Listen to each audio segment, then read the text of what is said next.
There is no law, and to date, nobody has been able to show that there is a law for the average American citizen working day in and day out to pay an income tax. But We the People Foundation for Constitutional Education put a full-page ad in the USA Today on July 7, 2000. And within the body of that ad was a $50,000 challenge for anyone that could show the law.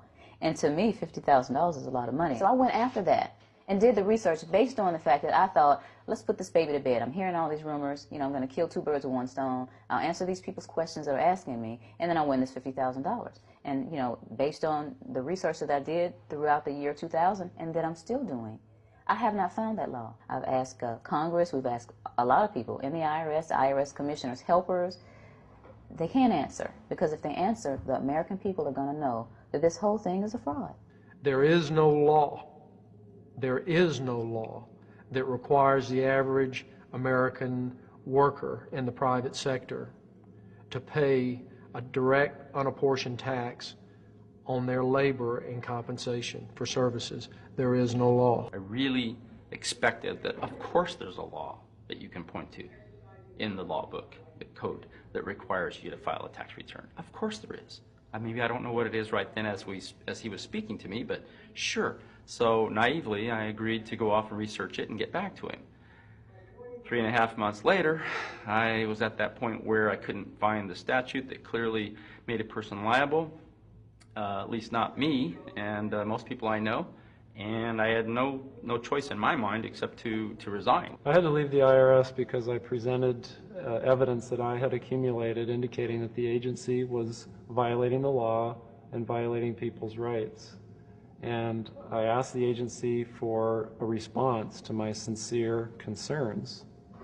And the answer I got was that they would not respond to my concerns and that they would provide me with the paperwork necessary to tender my resignation. You can look through the statutes and look for the law that requires you to pay. And when you do that, you can't identify a law that requires the average person in America who earns a wage and works in private business to pay an income tax. American citizens, along with the foundation, have been asking the IRS to specifically provide them with the underlying legal foundation upon which they administer and enforce the personal income tax laws in our country. At the national level, when people would attempt to contact somebody of a much higher authority, say the commissioner, same kind of thing.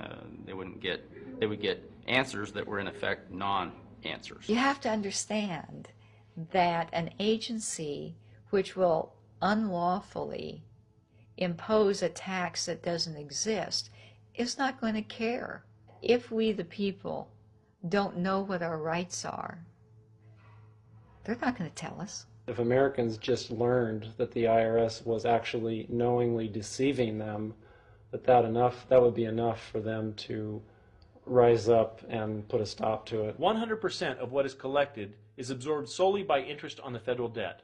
All individual income tax revenues are gone before 1 nickel is spent on the services taxpayers expect from government. People have been told, that you need this income tax system to fund government, which is absolutely ridiculous. My question is, well, if that's true, how did we fund government from 1776 to 1913? The main purpose of the income tax is not to raise revenue, but to redistribute wealth and to control society. A lot of people might say, well, gee, if there wasn't an income tax, what would happen to education? They don't understand that education is paid for the most part, out of state and local taxes, your property tax. People might say, well, how are we going to build and maintain our highways? If there's no money coming into the government, we need our highways. There is a tax on every gallon of gasoline that people buy. Proceeds from the income tax do not pay for highway construction. I believe that in both spirit and substance, our tax system has come to be un-American. Death and taxes may be inevitable, but unjust taxes are not. This small booklet includes the Constitution of the United States, the Bill of Rights, the Declaration of Independence. This is a document that every citizen should read. It's a document which freed an entire nation.